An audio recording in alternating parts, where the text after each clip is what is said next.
Actually ആനന്ദമൊക്കെ തുടങ്ങിയ സമയത്ത് ഞാനൊക്കെ റോഷന്റെ ഒരു ഹ്യൂജ് ഫാനാണ്. ഇങ്ങനെ ആരാധികമാരെ കൊണ്ടുള്ള ശല്യമൊക്കെ കൂടുതലാണോ?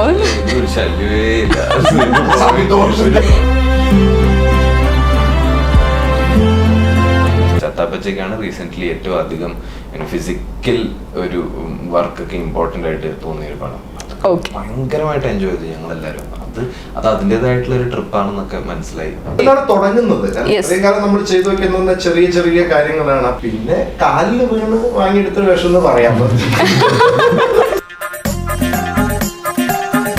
ഞാനിത് പോലീസ് അല്ലേ, ഞാൻ ഒരു SI ആവാൻ യോഗ്യനാണ് എന്നൊക്കെ പ്രൂവ് ചെയ്യാൻ ഭയങ്കര കീനായിട്ടുള്ള ഒരാളാണ്. അപ്പൊ ഓട്ടോമാറ്റിക്കലി ഇപ്പൊ റോന്തിൽ ഞാൻ ചെയ്തത് ഇന്നാദ്യന്നൊക്കെ അത് വേറൊരു ക്യാരക്ടറായി. പോലീസിങ് ഭാഗത്തെ കുറെ പണി ഓൾറെഡി റോന്തിന് വേണ്ടി ഫോർച്ചുനേറ്റ്ലി നേരത്തെ ചെയ്തിട്ടുണ്ടായിരുന്നു. കുറെ പോലീസുകാരുടെ കൂടെ കുറച്ച് സമയം സ്പെൻഡ് ചെയ്തിട്ടുണ്ടായിരുന്നു. അപ്പൊ പിന്നെ അതിന്റെ ഡീറ്റെയിലിങ്, അവർ വർക്ക് ചെയ്യുന്ന രീതികൾ, അങ്ങനെ കുറെ കാര്യങ്ങളൊക്കെ ആ സമയത്ത് തന്നെ ഒബ്സർവ് ചെയ്ത് പോകാനൊക്കെ പറ്റിയിട്ടുണ്ടായിരുന്നു. അതുകൊണ്ട് അതൊരു ഹെൽപ്പായി. ഇതിൽ എനിക്ക് സംഭവിച്ച ഒരു ഇൻസിഡന്റ് തന്നെ എടുത്തിട്ട് അതിനെ ഒരു സിനിമാറ്റിക് സ്ട്രക്ചറിലേക്ക് തന്നെ പ്ലേസ് ചെയ്തിട്ടുണ്ട്. അപ്പൊ റോന്തിനെക്കാട്ടിലും ഒക്കെ കുറച്ചും കൂടെ സിനിമാറ്റിക് ആയിട്ടുള്ള ഒരു സിനിമ തന്നെയാണ്.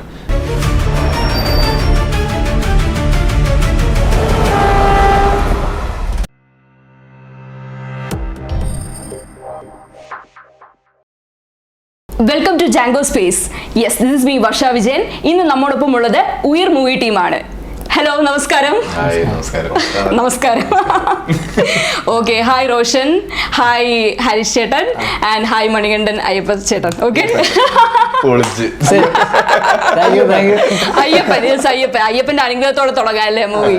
അതാണ് യെസ്. അപ്പൊ എന്തായാലും ആദ്യമേ തന്നെ 3 പേരോടും കൺഗ്രാറ്റ്സ് പറയാണ്. കാരണം നമ്മുടെ ഉയർ മൂവിയുടെ റിലീസ് നാളെയാണല്ലോ, ജൂൺ 26-നാണ്. യെസ്, നാളെയാണ് ഉയർ മൂവി റിലീസ് ആവുന്നത്. എല്ലാവരും മൂവി പോയി കാണണം, ഉയർ മൂവി ടീമിനെ സപ്പോർട്ട് ചെയ്യണം. ഓക്കെ, അപ്പൊ നമുക്ക് ക്വസ്റ്റ്യൻസിലേക്ക് കിടക്കാം. ഓക്കെ, സോ ഫസ്റ്റ് ക്വസ്റ്റ്യൻ റോഷനോടാണ്. റോഷൻ ഡിഫറെന്റ് ജോണറിൽ ആക്ട് ചെയ്തിട്ടുള്ള ഒരു വ്യക്തിയാണ്. യെസ്, ഇപ്പൊ ആനന്ദത്തിൽ തുടങ്ങി ഒരുപാട് ലൈക്ക് കപ്പേള, അതേപോലെ തന്നെ പാരഡൈസ്, പിന്നെ അതേപോലെ തന്നെ റോന്ത് ചെയ്തിട്ടുണ്ട്. സോ ലൈക്ക് അതെല്ലാം ഒരു ഡിഫറെൻറ്റ് ജോണറിൽ ഡിഫറെൻറ്റ് ടൈപ്പ് ഓഫ് മൂവീസ് ആണ്. സോ അതുപോലെ തന്നെ ലൈക്ക് ഇതും ഇപ്പോൾ നമ്മുടെ ഉയർ മൂവി ചെയ്യുമ്പോഴും ഇതിലും ഒരു പോലീസ് റോളാണ് ചെയ്യുന്നത്, right? Yes, sub inspector Ajeeb അല്ലേ? അതെ. അപ്പം അജീബിൻ്റെ റോള് ചെയ്യുമ്പോൾ എത്രത്തോളം പ്രിപ്പയർഡ് ആയിരുന്നു റോഷൻ? അതായത് എന്തൊക്കെയാണ് ഇതിനു വേണ്ടിയുള്ള പ്രിപ്പറേഷൻ്റെ സ്റ്റെപ്സ് ഒക്കെ എന്തായിരുന്നു? ഈ പോലീസിങ് ഭാഗത്തെ കുറെ പണി ഓൾറെഡി റോന്തിന് വേണ്ടി ഫോർച്ചുനേറ്റ്ലി നേരത്തെ ചെയ്തിട്ടുണ്ടായിരുന്നു. കുറെ പോലീസുകാരുടെ കൂടെ കുറച്ച് സമയം സ്പെൻഡ് ചെയ്തിട്ടുണ്ടായിരുന്നു.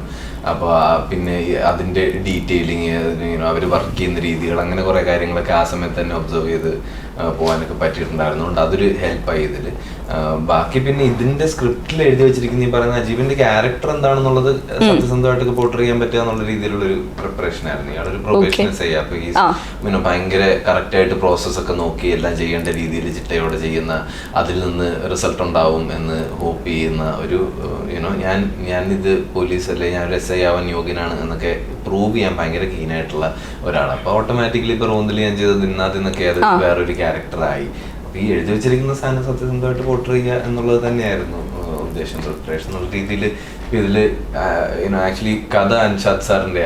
അപ്പൊ സാറാണ് ആദ്യം എനിക്കിത് നറേറ്റ് ചെയ്ത് തരുന്നത്. അതൊക്കെ തന്നെയായിരുന്നു. പുള്ളിയെ മനസ്സിലാക്കുക, കഥയുടെ പോക്കൊക്കെ ഒന്ന് മനസ്സിലാക്കുക, തന്നെയായിരുന്നു അതിന്റെ പ്രിപ്പറേഷൻ. ഓക്കെ, അപ്പം ഇതുവരെ ചെയ്ത റോൾസിൽ നിന്ന് എന്തെങ്കിലും വേറിട്ട് നിൽക്കുന്നതായിട്ട് ഫീൽ ചെയ്തോ? ഉയർലെ ക്യാരക്ടർ ചെയ്ത സമയത്ത് എന്തെങ്കിലും ഒരു ഡിഫറൻസ് ഫീൽ ചെയ്തോ? ഈവൻ ദോ ഞാൻ പറഞ്ഞതുപോലെ തന്നെ റോന്തിൽ ഒരു പോലീസ് ക്യാരക്ടർ ചെയ്തിട്ടുണ്ട്, എങ്കിലും നമ്മൾ ഉയർ പോലെ ഒരു മൂവിയിലോട്ട്, അതും നമ്മുടെ M. പത്മകുമാർ സാറിന്റെ ഒരു മൂവിയിലോട്ട് വരുമ്പോൾ എന്തെങ്കിലും ഒരു ഡിഫറൻസ് ഈ ഒരു ക്യാരക്ടർ പ്ലേ ചെയ്തതിലൂടെ തോന്നുന്നുണ്ടോ? പിന്നെ തീർച്ചയായിട്ടും റോന്തിലൊക്കെ ഇപ്പം നമ്മൾ കുറച്ചും കൂടി 2 പോലീസുകാരുടെ ഒരു ജേർണിയിൽ അവരുടെ കൂടെ തന്നെ പോവുക, അവരുടെ ഒരു ദിവസത്തെ അല്ലെ ഒരു രാത്രിയിലെ ഇവന്റ്സ് മൊത്തം നമ്മൾ അവരുടെ കൂടെ നിന്ന് ഒബ്സർവ് ചെയ്യുന്നു.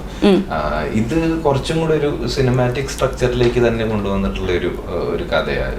Based on real experience. അതെ, ശരിക്കും സംഭവിച്ച ഒരു ഇൻസിഡന്റ് തന്നെ എടുത്തിട്ട് അതിനെ ഒരു സിനിമാറ്റിക് സ്ട്രക്ചറിലേക്ക് തന്നെ പ്ലേസ് ചെയ്തിട്ടുണ്ട്. അപ്പൊ റോന്തിനെക്കാട്ടിലും ഒക്കെ കുറച്ചും കൂടെ സിനിമാറ്റിക് ആയിട്ടുള്ള ഒരു സിനിമ തന്നെയാണ് ഇത്. അപ്പൊ പിന്നെ അതിനകത്തെ ഡിഫറൻസസ് എന്ന് വെച്ചാൽ ഇപ്പൊ ക്യാരക്ടർ വൈസ് ഞാൻ നേരത്തെ പറഞ്ഞ കാര്യങ്ങളൊക്കെ തന്നെയാണ് അതിലെ ഡിഫറൻസ്. ഇപ്പൊ ഇവർ രണ്ടുപേരും പോലീസ് യൂണിഫോം ഇടുന്ന ആൾക്കാരാണ് എന്നുള്ളതിനപ്പുറത്തേക്ക് ഇന്നതും ഇതിലെ അജിയും തമ്മിൽ വലിയ സാമ്യം ഒന്നുമില്ല. ഓക്കെ. അടുത്ത ചോദ്യം ഹരിശേട്ടൻ്റെ അടുത്താണ്. ഓക്കെ, അപ്പോൾ ഹരിശേട്ടൻ നമുക്കറിയാം ലൈക്ക് ഡിഫറെൻറ്റ് ലാംഗ്വേജിൽ കുറച്ചും കൂടെ മലയാളം നമ്മുടെ മോളിവുഡ് ഇൻഡസ്ട്രി വെച്ച് നോക്കുമ്പോൾ കുറച്ചും കൂടെ ശ്രദ്ധ നേടിയിട്ടുണ്ട്. അപ്പം ലൈക്ക് മലയാളത്തിൽ നമ്മുടെ പത്മകുമാർ സാറിൻ്റെ ഒരു കോള് വരുമ്പോൾ എന്തായിരുന്നു ആ സമയത്തുള്ള ആ ഒരു റിയാക്ഷൻ എന്തായിരുന്നു? അല്ല, പത്മകുമാർ സാറിന്റെ ഫോണല്ല എനിക്ക് വന്നത്. സാറിന്റെ ഫോണല്ല, എനിക്ക് വന്നത് വിനയേട്ടന്റെ ഫോണാണ്. ഓക്കെ, നമ്മുടെ ഓക്കെ. വിളിച്ചത് പപ്പേട്ടൻ വന്ന് കാണണമെന്ന് പറഞ്ഞിട്ടുണ്ട്. അങ്ങനെ വന്നു. കുറച്ച് കാര്യങ്ങൾ ഞാൻ വേറെ ഇന്റർവ്യൂവിനോട് പറഞ്ഞിരുന്നു. ഞങ്ങൾ കുറെ എന്താ പറയുക, ഞാൻ എക്സാം എന്ന് പറഞ്ഞിട്ട് വെബ് സീരീസ് കമ്മിറ്റ് ആയ ഒരു സമയമായിരുന്നു. ഇപ്പൊ പ്രൈമിൽ പോയിക്കൊണ്ട് അപ്പൊ അതിൽ പോലീസ് ലുക്ക് ആയിരുന്നു. അപ്പൊ ഇവരെന്നെ വിളിക്കാൻ നേരത്ത് പറഞ്ഞു കഴിഞ്ഞാല് മെഡ്രാസ്കാരനിലെ എന്റെ ഒരു ലുക്ക് കണ്ടിട്ടാണ് എന്നെ ഇതിലേക്ക് വിളിക്കുന്നത്. അപ്പോ വന്നപ്പോ മുടിയില്ല, താടിയില്ല. പിന്നെ ആകെ ഒരു 21 ദിവസം ഷൂട്ടിന് ബാലൻസ് ഉണ്ടായിരുന്നു. പിന്നെ കാലില് വീണ് വാങ്ങിയെടുത്തൊരു വേഷം എന്ന് പറയാൻ പറ്റും. മുട്ടുവിൻ തുറക്കപ്പെടും എന്നാണല്ലോ, സാഷ്ടാംഗ പ്രണാമം. അതെ അതെ അതെ അതെ അതെ. അപ്പൊ ചേട്ടന് തോന്നുന്നില്ല, അതായത് ചേട്ടന്റെ കരിയറിൽ ഒരു മൈൽ സ്റ്റോൺ ആയിരിക്കും പപ്പേട്ടന്റെ മൂവി തുടങ്ങുന്നത്? നമ്മൾ ചെയ്തു വെക്കുന്ന ചെറിയ ചെറിയ കാര്യങ്ങളാണ്. അപ്പോ അതൊന്ന് മാറിയിട്ട് ഒരു വലിയൊരു ക്യാരക്ടർ നമ്മളെ ഏൽപ്പിക്കുമ്പോ ഇവിടുന്നാണ് ശരിക്കും എന്റെ സിനിമ സ്റ്റാർട്ട് ആവുന്നതാണ് ഞാൻ വിചാരിക്കുന്നത്. റെസ്പോൺസിബിലിറ്റി കൂടി. യെസ്. ഓക്കെ, അടുത്തത് മണിയണ്ണൻ ചേട്ടാ, എന്തുണ്ട് വിശേഷം? സുഖമായിട്ടിരിക്കുന്നു. ഓക്കെ ചേട്ടാ, നമുക്കറിയാം ചേട്ടൻ നമ്മുടെ ഉയർ മൂവിയിൽ മ്യൂസിക് ആൻഡ് BGM എല്ലാം ചെയ്യുന്നത് മണികണ്ഠൻ ചേട്ടനാണ്. അപ്പം ചേട്ടനെ നമുക്ക് അറിയാം, ഉയർ ആക്ച്വലി ഒരു ഇൻവെസ്റ്റിഗേഷൻ കൈൻഡ് ഓഫ് മൂവിയാണ് അല്ലേ, ഒരു മിസ്റ്ററി ബേസ്ഡ് മൂവിയാണ്. അപ്പം ഇങ്ങനൊരു മൂവിയിൽ BGM ചെയ്യുമ്പോൾ, മ്യൂസിക് ചെയ്യുമ്പോൾ ലൈക്ക് അത് എത്രത്തോളം ചലഞ്ചിങ് ആയിരുന്നു? അത് ഈ സിനിമയുടെ കഥ മാത്രമല്ല, ഇത് പത്മകുമാർ സാർ എല്ലാവരും ലെജൻഡറി ആൾക്കാരാണ്. നമ്മുടെ ഹരിശേട്ടൻ, റോഷൻ, രഞ്ജൻ അബ്രഹാം സാറ്, എഡിറ്റർ ഷിബു ചക്രവർത്തി, അദ്ദേഹമാണ് പാട്ടുകൾ എഴുതിയിട്ടുള്ളത്. അപ്പോൾ ഇവർക്കിടയിൽ ഒരു എന്തെങ്കിലും എൻ്റെ ഒരു കഴിവ് പ്രകടിപ്പിക്കുക എന്ന് പറഞ്ഞാൽ കുറച്ച് ബുദ്ധിമുട്ടുള്ളൊരു കാര്യമാണ്. പിന്നെ എൻ്റെ സിനിമ ഒക്കെ വളരെ 2-3 പപ്പേട്ടനെ കണ്ടിട്ടുണ്ടാവുള്ളൂ. പക്ഷെ ഇവരൊക്കെ ഇഷ്ടംപോലെ സിനിമ നമ്മൾ കണ്ടുകൊണ്ടിരിക്കുക. അപ്പോൾ ഇവരുടെ അടുത്തിരിക്കുക ഒരു കംഫർട്ട് കുറവുണ്ടായിരുന്നു എനിക്ക്.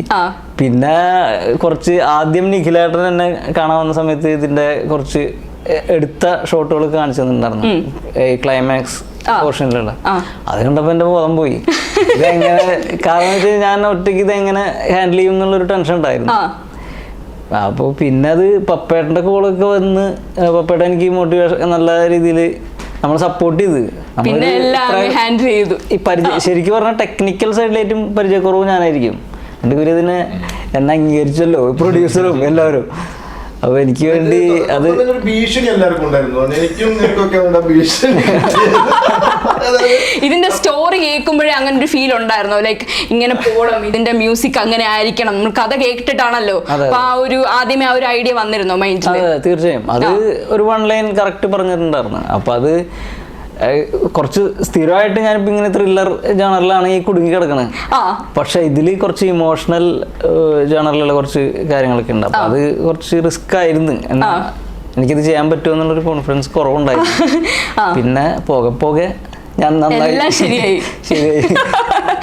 ഓക്കെ, റോഷൻ, ഞാൻ ചോദിക്കട്ടെ, ആക്ച്വലി റോഷൻ ഇപ്പം മലയാളം, തമിഴ്, ഹിന്ദി, അപ്പം അങ്ങനെ ഇന്റർനാഷണൽ മൂവീസ് വരെ പോയി കഴിഞ്ഞു. അപ്പം അതെ, അപ്പം ആ ഒരു എക്സ്പീരിയൻസ് അപ്പം നമ്മുടെ ഉയർ മൂവിയിൽ ആക്ട് ചെയ്യാൻ വേണ്ടിയിട്ട് എത്രത്തോളം ഇൻഫ്ലുവൻസ് ചെയ്തു? ഇല്ല, അപ്പൊ ആ എക്സ്പീരിയൻസ് എന്ന് വെച്ചാൽ നമ്മൾ അറിയില്ലല്ലോ എക്സ്പീരിയൻസ് ഒക്കെ നമ്മളെ എങ്ങനെ ഹെൽപ്പ് ചെയ്യാന്നുള്ളത്. നമ്മൾ ഈ വർക്ക് ചെയ്യുന്ന ഈ ഫീൽഡിൽ, ഈ നേച്ചറിലുള്ള ഒരു ജോലിയൊക്കെ ആകുമ്പോൾ നമുക്ക് എല്ലാ ദിവസവും ഒരു അൺനോൺ തുടക്കം തന്നെയാണ്. ഓരോ സിനിമയും ഒരു അൺനോൺ തുടക്കം തന്നെയാണ്. ഇപ്പൊ മണികണ്ഠൻ പറഞ്ഞു ഇത് ഞാൻ എങ്ങനെ ചെയ്യും, ഇത് റിസ്ക് ആണല്ലോ എന്നൊക്കെ തോന്നുന്നു. അതേ തോന്നലൊക്കെ തന്നെയാണ് സത്യം പറഞ്ഞാൽ എല്ലാവരും തുടങ്ങുന്നത്. നമ്മൾ നേരത്തെ ഇത്ര പടങ്ങൾ ചെയ്തിട്ടുണ്ടെന്ന് വിചാരിച്ചിട്ട് നമുക്ക് ഇത് സിമ്പിൾ ആയിട്ട് എനിക്ക് ചെയ്യാൻ പറ്റുമെന്ന് തോന്നുന്ന പ്രോജക്റ്റുകൾ ഒരിക്കലും നമ്മൾ പിക്ക് ചെയ്യില്ലല്ലോ. നമുക്ക് ചൂസ് ചെയ്യാനുള്ള ഒരു ഓപ്പർച്യൂണിറ്റി ഒക്കെ കിട്ടിക്കഴിഞ്ഞാൽ കുറച്ചൊക്കെ നമുക്ക് പേടി തോന്നുന്ന ഒരു സാധനമൊക്കെ ആയിരിക്കും നമ്മൾ സ്വാഭാവികമായിട്ടും പിക്ക് ചെയ്യുക, നമ്മൾ മുമ്പ് ചെയ്തിട്ടില്ലാത്തത്.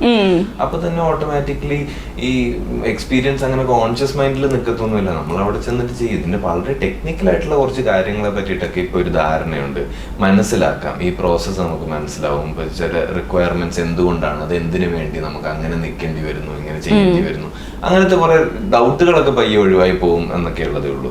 അല്ലാതെ അഭിനയമായാലും സിനിമയിലുള്ള വേറെ ഏത് ഫീൽഡായാലും നമ്മൾ ഓരോ പടം ചെയ്യുമ്പോൾ അതിൽ ഓരോ ദിവസവും പുതിയത് തന്നെയാണ്. ഓരോ പ്രൊജക്ട് ചെയ്യുമ്പോഴും ഒരു ന്യൂ എക്സ്പീരിയൻസ് തന്നെയാണ്, ന്യൂ ലേണിംഗ് ആണ് അല്ലേ? അങ്ങനെ തന്നെ അല്ലേ? യെസ്. ഓക്കെ, ഹരിശേട്ടാ, ഇപ്പോൾ ഈ മൂവിയിൽ, നമ്മുടെ ഉയർന്ന് പറയുന്ന മൂവിയിൽ ചെയ്ത റോള്, അതിനെക്കുറിച്ച് ഹരിശേട്ടന്, ഇപ്പം ഹരിശേട്ടനെ ഞാൻ ഉയർ മൂവിയായിട്ട് കണക്ട് ചെയ്ത് ഒരു ഒറ്റ വാക്കിൽ ഡിസ്ക്രൈബ് ചെയ്യാൻ പറഞ്ഞാൽ ഏത് വാക്കായിരിക്കും യൂസ് ചെയ്യുക, ഏത് വേർഡായിരിക്കും യൂസ് ചെയ്യുക?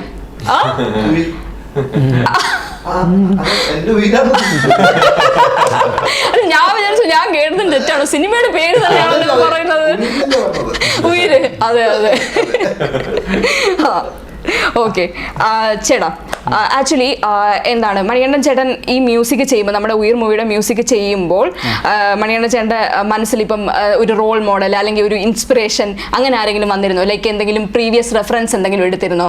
ഇപ്പം ഇങ്ങനെ ഇൻവെസ്റ്റിഗേഷൻ മൂവീസിൽ ഉണ്ടായിരുന്ന BGM അങ്ങനെയുള്ള കാര്യങ്ങളൊക്കെ എന്തെങ്കിലും കേട്ട് അതിൻ്റെ എന്തെങ്കിലും ഒരു ഫോളോ അപ്പ് പോലെ അങ്ങനെ എന്തെങ്കിലും വന്നിരുന്നോ? ഇതിന് നേരെ ഓപ്പോസിറ്റ് പപ്പേട്ടൻ പറഞ്ഞത്, ഒന്നും റെഫറൻസ് എടുക്കാതെ ചെയ്യാൻ പറ്റുമെന്നാണ് ചോദിച്ചത്. ഒരു റോൾ മോഡൽ അങ്ങനെ പറയാൻ ആരെങ്കിലും ഉണ്ടോ? അതായത് നമ്മളിപ്പോ നമുക്ക് എല്ലാവർക്കും ഒരു റോൾ മോഡൽ ഉണ്ടാവില്ല. ഇപ്പൊ നമ്മൾ മ്യൂസിക് ഫീൽഡിലാണെങ്കിൽ നമുക്കൊരു റോൾ മോഡൽ ഉണ്ടാവും. അങ്ങനെ നമുക്കൊരു ഇൻസ്പിറേഷൻ ആയിട്ടുള്ള അങ്ങനെ ആരെങ്കിലും? ഒട്ടുമിക്ക കുറെ ആൾക്കാരുണ്ടല്ലോ. ഞാനിത് സത്യം പറഞ്ഞാൽ ഞാനങ്ങനെ എത്തി വന്നോണ്ടിരിക്കണല്ലേ ഉള്ളൂ, ഓരോ പരീക്ഷണങ്ങൾ ചെയ്ത് തുടങ്ങണുള്ളൂ. അപ്പൊ എല്ലാവരും എനിക്ക് ഇപ്പോ മ്യൂസിക് ചെയ്തോണ്ടിരിക്കുന്ന എല്ലാവരും എനിക്ക് റോൾ മോഡൽസ് തന്നെയാണ്. ഞാൻ ആദ്യം കാണുമ്പോ ഞങ്ങൾ സംസാരിക്കുമ്പോഴേ അയ്യപ്പനോട് ആദ്യം എന്ന് പറഞ്ഞത് വെച്ചാല്, എന്റെ വീട്ടിലെ സ്ക്രീനിൽ ഹരീഷ് നിന്റെ ഒരു ഫൈറ്റിന്റെ സാധനങ്ങൾ കിടക്കുക. കാരണം ഞാൻ ആ കൺഫ്യൂഷൻ ആയിരുന്നു, ഇതെങ്ങനെ ചെയ്യണമെന്നില്ല. അപ്പൊ ഞാൻ ഡൗട്ടായി പോയി, മോശമായിരുന്നു കാര്യങ്ങളുടെ പരിപാടി മോശമായിരുന്നു. ഇല്ല, എനിക്കത് ഭയങ്കര ഇഷ്ടമായിട്ട് ഞാൻ വർക്ക് ചെയ്തൊരു സാധനമാണ്. അപ്പൊ ഞാനോട് പറഞ്ഞു, കാരണം അഞ്ചക്കവിടെ കൊക്കനില്ല ആ ഒരു ഫൈറ്റ് ഞാൻ എപ്പോഴും നമ്മൾ എടുത്തു നോക്കാൻ പറ്റിയ റെഫറൻസ്, അത് ഒരു വല്ലാത്തൊരു പരിപാടിയാണ്. അപ്പൊ ഏറ്റവും ഇഷ്ടപ്പെട്ട ഒരു ഭയങ്കര, കാരണം ഞങ്ങൾ അവിടെ നിന്നാണ് ഞങ്ങളൊന്ന് സിങ്ക് ആയത്. ഞങ്ങൾക്ക് അങ്ങോട്ടും ഇങ്ങോട്ടും എന്തും പറയാനുള്ളൊരു കണക്ഷൻ സ്റ്റാർട്ട് ചെയ്യുന്നത്, ആ ഒരു റിലേഷൻഷിപ്പ് സ്റ്റാർട്ട് ചെയ്യുന്നത്. യെസ്, അത് ഡെഫിനറ്റ്ലി അത് വേണമല്ലോ നമ്മളൊരു പ്രോജക്റ്റിന്റെ സക്സസിന് വേണ്ടി. യെസ്, യൂണിറ്റി സ്ട്രെങ്ത് എന്നാണല്ലോ അല്ലേ? ഇത്ര വേണ്ടായിരുന്നില്ല, പിന്നെ ഒരു അകലൊക്കെ ആയിരിക്കും ബെറ്റർ എന്ന് തോന്നുന്നു. കുഴപ്പമില്ല. Okay, Roshan, one question. Roshan എങ്ങനെയാണ് ഇത്ര ഹാൻസം ആയിട്ടിരിക്കുന്നത്? ആക്ച്വലി ആനന്ദമൊക്കെ തുടങ്ങിയ സമയത്ത് ഞാനൊക്കെ റോഷന്റെ ഒരു ഹ്യൂജ് ഫാനാണ്. അപ്പം എന്താണ് ഇങ്ങനെ ആരാധികമാരെ കൊണ്ടുള്ള ശല്യമൊക്കെ കൂടുതലാണോ? എല്ലാരും വരും. എന്ത് ചെയ്യാനല്ലേ, ദൈവം കുറച്ച് സൗന്ദര്യം കൂടി തന്നുപോയി. എന്താ പറയാ, ഞാൻ എല്ലാവർക്കും അവരുടേതായ സൗന്ദര്യം ഉണ്ട് അല്ലേ? അല്ലേ? ഞാൻ ഇന്നലെയാണ് വൈഫിന് റോഷന്റെ കൂടെയുള്ള ഒരു സെൽഫി അയച്ചു കൊടുക്കണം. അപ്പൊ തന്നെ വൈഫ് എനിക്ക് തിരിച്ചയച്ചത്. അവള് കോഴിക്കോട് ലോ കോളേജിൽ പഠിക്കുന്ന സമയത്ത് ഫോട്ടോ എടുത്തിട്ടുണ്ട്. ഇതേ സെയിം ഫേസ് തന്നെയാണ് അന്നും. അതെ, ഒരു മാറ്റവും ഇല്ല അല്ലേ? അതെ അതെ അതെ അതെ. ആ ബ്യൂട്ടി സീക്രട്ട് എന്താണെന്ന് നമ്മൾ ചോദിച്ച് മനസ്സിലാക്കേണ്ടിയിരിക്കുന്നത് അല്ലേ? എല്ലാരും അതാണ്. യെസ്, ഭയങ്കര ഡൗൺ ടു എർത്ത് ആണ് നിങ്ങൾ മൂന്നുപേരും എന്തായാലും. അതുകൊണ്ട് കണ്ടന്റ് ഒന്നും കിട്ടുന്നില്ല.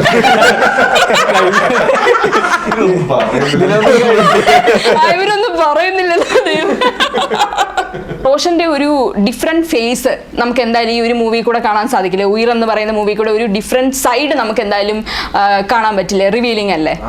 ഇതുപോലെ ഒരു ക്യാരക്ടർ ഇതിനു മുമ്പ് ചെയ്തിട്ടുള്ളതായിട്ട് എനിക്ക് തോന്നിയിട്ടില്ല. അപ്പൊ ആ ക്യാരക്ടറിലുള്ള ഫ്രഷ്നെസ് ഒക്കെ അത് വൃത്തിക്കൊക്കെ ചെയ്തിട്ടുണ്ടെങ്കിൽ അത് വരുമായിരിക്കും, ആൾക്കാർ കാണുമ്പോൾ അത് പ്രതീക്ഷിച്ചാണ് ഇരിക്കുന്നത്. ഓക്കെ, റിയൽ ലൈഫില് ഇപ്പൊ ഒരു പോലീസ് ഓഫീസർ ആണെന്ന് വെച്ചോ, റോഷൻ ഒരു പോലീസ് ഓഫീസറാണ്. അങ്ങനെയാണെങ്കിൽ ഇപ്പൊ ഒരു ദിവസം ഇറങ്ങിയിട്ട് എന്ത് കേസ് ആയിരിക്കും ആദ്യം റിവീൽ ചെയ്യുന്നത്? ഏത് കേസ് ആയിരിക്കും ആദ്യം ഇൻവെസ്റ്റിഗേറ്റ് ചെയ്യുന്നത്? നമ്മുടെ ചോയ്സല്ലല്ലോ, ഒരിക്കലും പോലീസുകാർ തീരുമാനിക്കുന്നില്ല. ഈ പടത്തിൽ തന്നെ ഇതിങ്ങനെ ഒരു ഇവരുടെ അടുത്തേക്ക് വരുന്ന സാധനമാണ്.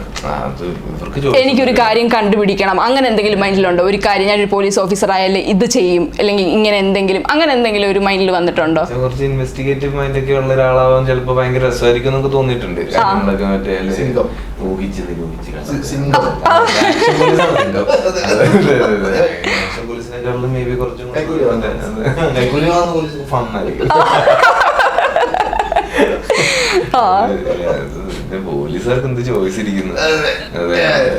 പണി തീരുന്നില്ല, ഇഷ്ടം പോലെ പണി വരുന്നു, പണിയൊക്കെ ചെയ്യണം. പിന്നെ പ്രത്യേകിച്ച് ഇപ്പൊ ഇതിനകത്ത് അജി ഒരു പ്രൊബേഷനസ് ചെയ്യണം. അപ്പൊ ഒരു ലൈനിൽ ആക്ച്വലി ഇവൻ വീട്ടിൽ പറയുന്നുണ്ട് പ്രൊബേഷനസ് എന്ത് റെസ്റ്റ്, മറ്റേ റെസ്റ്റ് ഇല്ലാതെ പണിയെടുത്തോണ്ടിരിക്കുന്ന കുറെ ആൾക്കാരാണ്. അതിനകത്ത് ഇവർക്കൊരു ഒരു മൊമെന്റ് പോലും കിട്ടുന്നുണ്ടാവില്ല. എനിക്കിതില് ഈ പണിയുടെ ഏത് ഭാഗമാണ് എനിക്ക് ഇഷ്ടമെന്നൊന്നും ആലോചിക്കണ ഒരു മൊമെന്റ് പോലും ഉണ്ടാവില്ല. ഇങ്ങനെ ഓടിക്കൊണ്ടിരിക്കുകയായിരിക്കും. ഈ ക്യാരക്ടറിന് വേണ്ടിയിട്ട് നമ്മുടെ police sub inspector Ajeeb, okay, sub inspector Ajeeb എന്ന് പറയുന്ന റോൾ ചെയ്യാൻ വേണ്ടിയിട്ട് എന്തെങ്കിലും ഡയറ്റോ അല്ലെങ്കിൽ ഫിസിക്കലി എന്തെങ്കിലും കാര്യങ്ങൾ ചെയ്തിരുന്നോ? ഫിസിക്കൽ കുറച്ചുകൂടെ പടത്തിന്റെ ത്രൂ ആണ് അത് നടന്നുകൊണ്ടിരുന്നത്. ആക്ച്വലി പടം തുടങ്ങുന്നതിന് മുമ്പുള്ള പ്രെപ്പ് വിചാരിച്ചത്ര അങ്ങ് എത്തിക്കാനൊന്നും പറ്റിയില്ല. പിന്നെ ഷൂട്ടൊക്കെ തുടങ്ങി കഴിഞ്ഞിട്ട് ഈ പറഞ്ഞ പോലെ ഓടിച്ചിട്ട് പിടിക്കുവായിരുന്നു. ഇപ്പൊ ഒരു ഇൻസ്പെക്ടർ ഒക്കെ ആകുമ്പോൾ നമുക്ക് ആ ഒരു ബോഡി മെയിൻ്റനൻസ് ഇങ്ങനത്തെ കാര്യങ്ങളൊക്കെ ഉണ്ട്, ഡയറ്റ് ഫോളോ. ഇപ്പം നമ്മുടെ ടോവിനോ ചേട്ടനൊക്കെ ആയാലും അല്ലെങ്കിൽ പൃഥ്വിരാജ് ചേട്ടനായാലും അവരൊക്കെ ആയാലും ലൈക്ക് ഓരോ മൂവീസ് ചെയ്യുമ്പോൾ അതിന് വേണ്ടി വളരെ നേരത്തെ തന്നെ പ്രിപ്പയർഡ് ആവാറുണ്ട്. അപ്പോൾ അവരത് ആ ഒരു കഥാപാത്രം ആവുകയാണ് ശരിക്കും അവരല്ലേ. അപ്പോൾ അങ്ങനെ വരുമ്പോഴത്തേക്കും അതേപോലെ കൈൻഡ് ഓഫ് റോൾ ആണ് ഇതും. അപ്പം അതുകൊണ്ടാണ് ഞാൻ ചോദിച്ചത് എങ്ങനെ. നമുക്കിപ്പോ ഈ പറയുന്ന ഒരു പോലീസുകാരൻ എന്ന് പറയുമ്പോൾ എല്ലാ തരം പോലീസുകാരും ഉണ്ട്, എല്ലാ ബോഡി ടൈപ്സും ഒക്കെ പോലീസിലുണ്ട്. പക്ഷെ എന്നാലും ഒരു certain level of physical training ഒക്കെ കഴിഞ്ഞിട്ടാണ് ഇവർ ഫോഴ്സിലേക്ക് കയറുന്നത്. ഒരു പെർട്ടിക്കുലർ ലെവൽ ഓഫ് ഫിറ്റ്നസ് ഒക്കെ അവരിൽ ഉണ്ടാവും. അതൊക്കെ ഉണ്ടാവുക, ഇത് ബിലീവബിൾ ആക്കുക എന്നുള്ളൊരു ഡെയിലി ലൈഫ് സ്റ്റൈല് ജിമ്മിലൊക്കെ പോകുന്ന വ്യക്തിയാണോ റോഷൻ? റെഗുലർ ആയിട്ട് ആണ്. ഡയറ്റ് ഒക്കെ ഫോളോ ചെയ്ത്? ഡയറ്റ് എന്ന് വെച്ചാൽ എനിക്ക് ഭക്ഷണം കഴിക്കാനൊക്കെ ഭയങ്കര ഇഷ്ടമാണ്. പക്ഷെ ഇപ്പൊ ഏതെങ്കിലും ഒരു ക്യാരക്ടറിന് പെർട്ടിക്കുലർലി എന്തെങ്കിലും ഒരു സാധനം ആവശ്യമുണ്ടെങ്കിൽ അതും അത്ര തന്നെ ഇഷ്ടത്തോടൊക്കെ ചെയ്യും. അത് ഭയങ്കര ഫണ്ണാണ് ശരിക്കും പറഞ്ഞാൽ. നമ്മുടെ ജോലിയിലൊക്കെ മാത്രം കിട്ടുന്ന ഒരു ഓപ്പർച്യൂണിറ്റി ആണ്. വേറെ ഏത് ജോലിയിലാണ് അങ്ങനെയൊക്കെ ഉള്ളത്? പല പല ആൾക്കാരായിട്ട് ബോഡി മാറ്റാൻ, ലുക്ക് മാറ്റാൻ, അങ്ങനത്തെ പരിപാടികളൊക്കെ ഭയങ്കരമായിട്ട് എൻജോയ് ചെയ്യുന്ന ഒരാൾ തന്നെയാണ്. ഇപ്പൊ ഈ പറഞ്ഞ പൃഥ്വിയും ടോവിനോ അതിൽ ഭയങ്കരമായിട്ട് റെസ്പെക്ട് ചെയ്യുന്ന ആൾക്കാരാണ്. അത്രയും ഡിസിപ്ലിൻ, അത്രയും ഡെഡിക്കേഷനോടെ അതിൽ വർക്ക് ചെയ്യുന്നത്. നമ്മളെ കോൺസ്റ്റന്റ്ലി ഇൻസ്പയർ ചെയ്യുന്ന ആൾക്കാരാണ്. അപ്പൊ ആ ലെവലിലേക്കൊന്നും അത്രയും ഡിസിപ്ലിൻഡ് ആയിട്ടൊന്നും വർക്ക് ചെയ്യുന്നിടത്തേക്ക് ഞാൻ എത്തിയിട്ടില്ല. എന്നാലും എനിക്ക് പറ്റുന്ന രീതിയിൽ ചെയ്ത് കൊണ്ടുപോയിട്ടുണ്ട്. ചത്താപ്പച്ചയ്ക്കാണ് റീസെന്റ് ഏറ്റവും അധികം ഫിസിക്കൽ ഒരു വർക്കൊക്കെ ഇമ്പോർട്ടന്റ് ആയിട്ട് തോന്നിയ ഒരു പടം. ഭയങ്കരമായിട്ട് എൻജോയ് ചെയ്തു ഞങ്ങളെല്ലാരും. അത് അതിൻ്റെതായിട്ടുള്ള ഒരു ട്രിപ്പാണെന്നൊക്കെ മനസ്സിലായി. Okay Roshan, one more question. ഇപ്പം ലൈക്ക് റോഷൻ ഈ പറഞ്ഞ പോലെ തമിഴ്, ഹിന്ദി, അപ്പം ഡിഫറെന്റ് ഇൻഡസ്ട്രീസിലോട്ട് പോയിട്ടുണ്ട്. അപ്പം അവിടെ ആർട്ടിസ്റ്റിനെ ട്രീറ്റ് ചെയ്യുന്ന രീതിയും അതേപോലെ തന്നെ നമ്മുടെ മോളിവുഡിൽ മലയാളത്തിലോട്ട് വരുമ്പോഴത്തേക്കും ആർട്ടിസ്റ്റിനെ ട്രീറ്റ് ചെയ്യുന്ന രീതിയിലും എന്തെങ്കിലും ഡിഫറൻസ് ഉണ്ടോ? എനിക്ക് ഇവിടെ എല്ലാവരും കൂടെ കുറച്ചും കൂടെ ഇൻഫോർമൽ ആണ്, കുറച്ചും കൂടെ ഇപ്പൊ ഫ്രണ്ട്ലി എന്ന് വെച്ചാൽ അത് ഓരോ പേഴ്സൺ ടു പേഴ്സൺ അത് മാറും, ആര് കൂടുതൽ ഫ്രണ്ട്ലി ആയിട്ട് നിൽക്കുന്നത്. പക്ഷെ എനിക്ക് തോന്നുന്നു ഇവിടെ കുറച്ചും കൂടി ഇൻഫോർമൽ ആണ് സെറ്റിങ്. എനിക്കത് ഭയങ്കര കംഫർട്ടബിൾ ആയിട്ട് തോന്നുന്നു. കുറച്ച് ആൾക്കാർ ഒരുമിച്ച് ഒരു പരിപാടിക്ക് ഇറങ്ങുന്നു. അപ്പം നമ്മുടെ ഷോട്ടുള്ളപ്പം മാത്രമായിരിക്കില്ല നമ്മളെ സെറ്റിലുള്ളത്. നമ്മൾ ചിലപ്പോൾ രാവിലെ വരുമ്പോൾ അവിടെ എല്ലാവരും കയറി ഒന്ന് കണ്ടിട്ടൊക്കെ ആയിരിക്കും റെഡി ആവാൻ പോകുന്നത്. അപ്പം പുറത്ത് വർക്ക് ചെയ്യുമ്പോൾ ഇത് കുറച്ചും കൂടെ ക്ലിനിക്കലായിട്ട് പോകുന്നത് പോലെ. നമ്മൾ ആദ്യം വന്നു കഴിഞ്ഞാൽ ഉടനെ നമ്മൾ നേരെ പോയിട്ട് കോസ്റ്റ്യൂമൊക്കെ കയറി ഷോട്ട് റെഡി ആയെന്ന് പറയുമ്പോൾ ആരെങ്കിലും നമ്മൾ വിളിക്കാൻ വരും, കൂടെ നടന്ന് നമ്മളെ അവിടെ കൊണ്ടുപോയി നേരെ അപ്പോഴത്തേക്ക് എല്ലാം സെറ്റ് ചെയ്ത് കുറച്ചുകൂടി ഒരു ഫോർമൽ വേ അല്ലേ? ആസ് എൻ ആക്ടർ സംഭവിക്കുന്നത് എന്താണെന്ന് വെച്ചാൽ ഈ വലിയ പ്രോസസ്സിന്റെ ഒരു അറ്റം മാത്രമേ നമ്മൾ കാണുള്ളൂ. ഷോട്ട് വരെ സെറ്റ് ചെയ്ത് എല്ലാം ചെയ്ത് കഴിഞ്ഞ് നമ്മൾ വന്ന് നിന്ന് കഴിഞ്ഞിട്ട് ഫൈനൽ കുറച്ച് അഡ്ജസ്റ്റ്മെന്റ്സ്, നേരെ ആ ഷോട്ട്, അത് കഴിയുമ്പോൾ തന്നെ നമ്മൾ ആ സ്പേസിൽ നിന്ന് റിമൂവ് ആവും. ഇവിടെ ആകുമ്പോൾ കുറച്ചും കൂടെ നമ്മളും ഈ പ്രോസസ്സിനകത്ത് തന്നെയുണ്ട്, എല്ലാവരും ഒരുമിച്ചൊക്കെ. അപ്പൊ ഈ സിനിമയിൽ തന്നെ ഇതിന്റെ അവസാനത്തെ ഒരു ഷെഡ്യൂൾ ഞങ്ങൾ ബോംബെയിൽ ഷൂട്ട് ചെയ്തു. പിന്നെ കുറച്ച് ജേർണി ഉണ്ടായിരുന്നു, ചിപ്പൂർ എന്ന് പറയുന്ന സ്ഥലത്തേക്ക് ഞങ്ങൾ ട്രെയിനിൽ പോയി ഷൂട്ട് ചെയ്തു. അപ്പൊ ഇത് ഭയങ്കര മിനിമം ക്രൂ ആയിട്ടാണ് നമ്മൾ പോകുന്നത്. ഇവിടെ തലശ്ശേരിയിലും വിരാജ്പേട്ടൊക്കെ ഷൂട്ട് ചെയ്തപ്പോൾ ഉണ്ടായിരുന്ന ഫുൾ ടീം ഒന്നുമില്ല, വളരെ കുറവ് ആൾക്കാരേ ഉള്ളൂ. അപ്പൊ അവിടം വരെയൊക്കെ എത്തിക്കഴിഞ്ഞപ്പോ ശരിക്കും ഒരുമാതിരി എല്ലാവരും എല്ലാ പണിയും ചെയ്യണം. രീതിയില് പല കോർഡിനേഷൻ സാധനങ്ങളൊക്കെ നമ്മൾ തന്നെ, കുറെ റെസ്പോൺസിബിലിറ്റീസും കൂടെ നമ്മൾ തന്നെ എടുത്ത് ചെയ്താലേ അത് സ്മൂത്ത് ആയിട്ട് നടക്കും. നമ്മൾ അവിടെ പോയിരിക്കുന്ന വിൻഡോയ്ക്കുള്ളിൽ ഈ പണി തീർത്തിട്ട് നമുക്ക് വരികയും വേണം. അപ്പൊ അങ്ങനെയൊക്കെ വർക്ക് ചെയ്യാൻ ഭയങ്കര രസമാണ് ആക്ച്വലി. ഒരു നമ്മൾ ആ ടീമിന്റെ സാന്നിധ്യമൊക്കെ എൻജോയ് ചെയ്യുന്നുണ്ടെങ്കിൽ, നമുക്ക് പേഴ്സണലി ഒരു ടീം വർക്ക് എൻജോയ് ചെയ്യുന്നുണ്ടെങ്കിൽ നമുക്ക് കണക്ട് ചെയ്യാൻ പറ്റിയിട്ടുള്ള ഒരു ടീമൊക്കെ ആയിട്ടാണ് ചെയ്യുന്നതെങ്കിൽ അങ്ങനെ എല്ലാവരും കൂടെ ഒരുമിച്ച് ഒന്ന് പണിയെടുത്ത് പോകാൻ ഭയങ്കര രസമാണ്. അതാണ് ഇതിനകത്തെ ഒരു major enjoyable factor actually. Okay, എന്തായാലും 3 പേർക്കും ഒന്നും കൂടെ ഞാൻ കൺഗ്രാറ്റ്സ് പറയാണ്. ആൻഡ് മൂവി ഞങ്ങൾ എല്ലാവരും തിയേറ്ററിൽ പോയി കാണും, റെസ്പോൺസ് അറിയിക്കും. All the very best for the Uyar movie. Okay, thank you so much. Thank you. ആലോചിച്ചതേ ഉള്ളൂ, അയ്യോ തീർന്നു. അപ്പൊ ഇനി അത് കഴിഞ്ഞ രക്ഷപ്പെട്ടു പാടിക്കോ.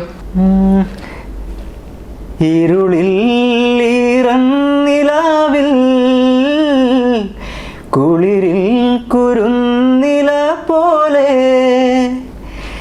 വിടരും പൂന്തളിരന്തേ ഇരവേ നുള്ളിയെറിഞ്ഞോ ഇരവേ നുള്ളിയെറിഞ്ഞോ ഉള്ള കമലത്തിനൂഞ്ചലിലെ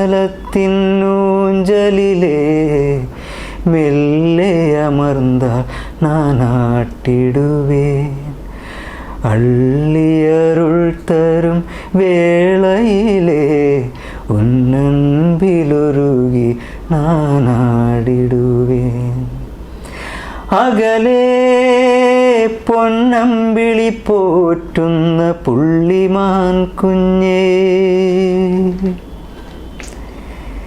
ഇരവിൻ വെള്ളാമ്പൽ പൂവൊന്നണിഞ്ഞ പൊന്മാനേ